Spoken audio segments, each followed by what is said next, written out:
국민의힘 대표님께서 인사 말씀 먼저 해주겠습니다. 우리 여당 대표께서 먼저 하셔야 되는 거 아닌가 모르겠네요. 먼저 하시죠. 순서 정해놨습니다. 순서 정해놨.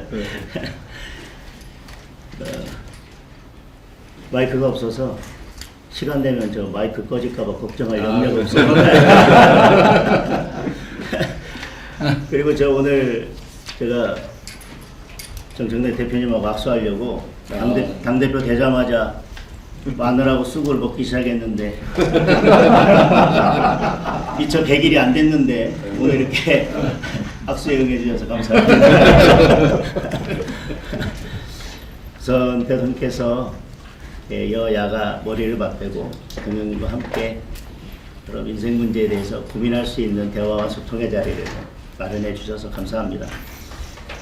지금 이제 조지아주 사태 때문에 우리 국민들께서 많은 우려를 하고 계신 것 같습니다. 동맹국에서는 있을 수 없는 일이 발생했기 때문에 왜 굳이 지금 한국인가 외교적 함의가 어떤 건지 잘 들여다볼 필요가 있다고 생각합니다. 대통령께서 곧 취임 100일을 맞이시는데 그동안 이렇게 짐이 무거우셨을 것 같습니다. 그 짐을 여당과 또 야당과도 함께 나누시면 조금 더 그 무게가 덜하지 않을까 이런 말씀을 드립니다. 그리고 취임 100일을 한마디로 표현 드리면 불확실성과 불안감이 증가한 시기가 아니었나 싶습니다. 관세 협상이 아직 진행 중이고 관세 협상의 결과도 일본과의 격차가 벌어지고 있는 것 같습니다. 그런 와중에 이런 조지아주 사태 같은 일이 벌어져서 국민들의 불안감이 높아지고 있는 것 같습니다.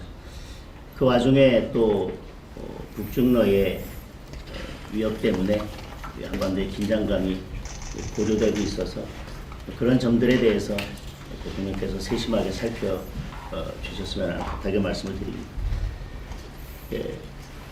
대외적인 여건이 이렇게 녹록치 않은데 또 국내 기업들의 기업 환경도 또 녹록치 않은 것 같습니다.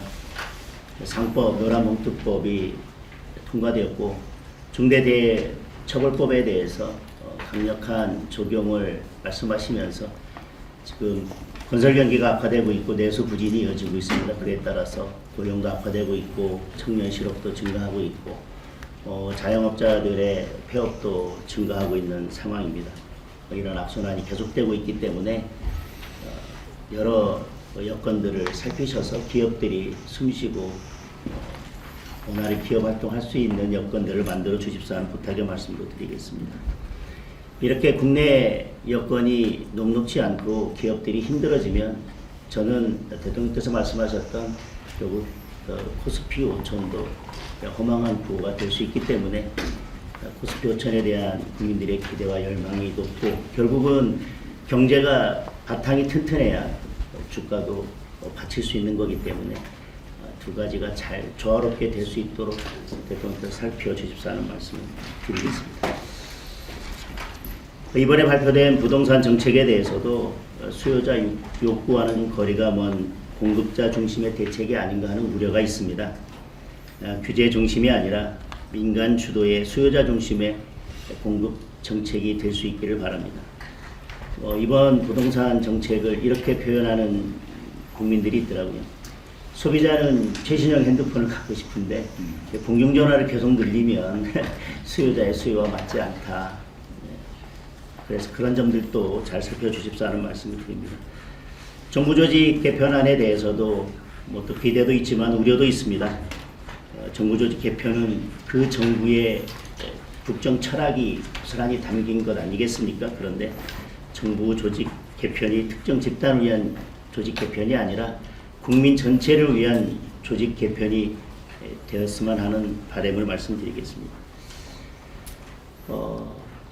취임 100일의 즈음에서 취임 100일을 평가하면서 국민들에게는 이런 우려도 있는 것 같습니다. 취임 100일 동안 대통령보다는 특검이 더 많이 보였다. 국회도 야당은 없고 여당, 더불어민주당, 한 당만 보였다 이런 우려들이 있는 것 같습니다. 특검의 이런 수사 그리고 또 여당의 입법 강행 이런 것들이 계속된다면 앞서 말씀드렸던 그런 국민들의 불확실성이나 불안감은 또 두려움으로 바뀔 수도 있기 때문에 그런 국민들의 마음을 잘 관리해 주셨으면 하는 말씀을 드립니다. 저는 이 지점에서 우리 대통령께서 큰 역할을 해 주셨으면 하는 바람입니다. 지금 대통령의 역할이 필요한 시기인 것 같습니다. 만약에 특검이 계속 이렇게 야당을 탄압하고 어쨌든 국회가 정상적으로 돌아가는 것을 막는다면 결국 특검이 겨냥하는 것은 야당이 아니라 국민이고 민생일 수밖에 없다. 그래서 그런 점들에 대해서 잘 좀 살펴주셨으면 합니다. 그리고 우리는 특검을 바라보기를 과거에 대한 청산이라고 하지만 국제적으로는 이런 특검의 무리한 수사가 인권 유린이나 종교 탄압으로도 비춰질 수 있어서 우리 국격과 관련된 문제이고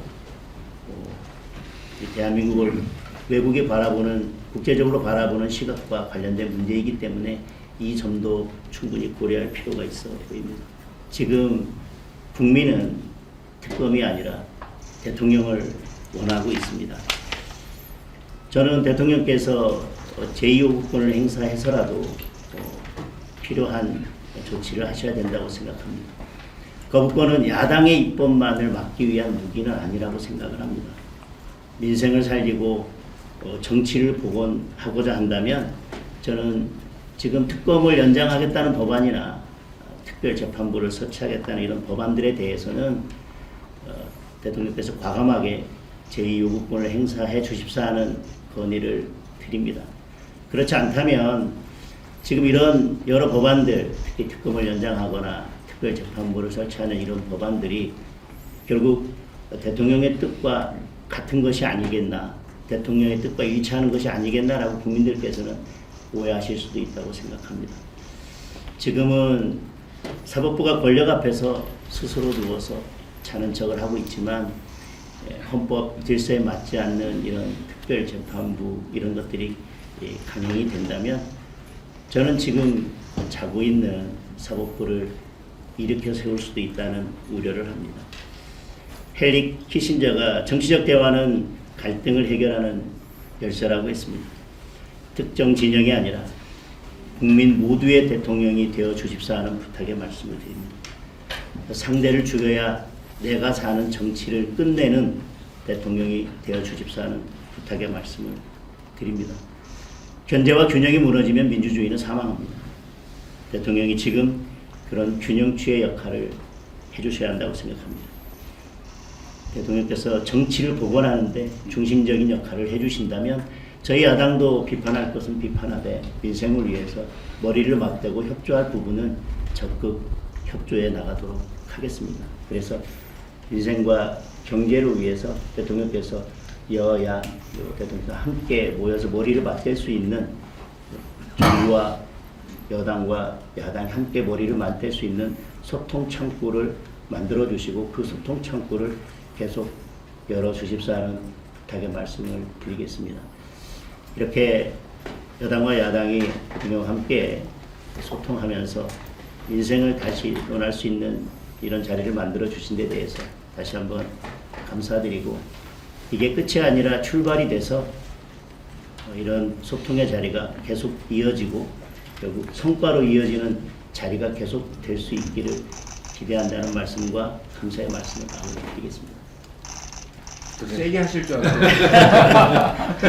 감사합니다. 네.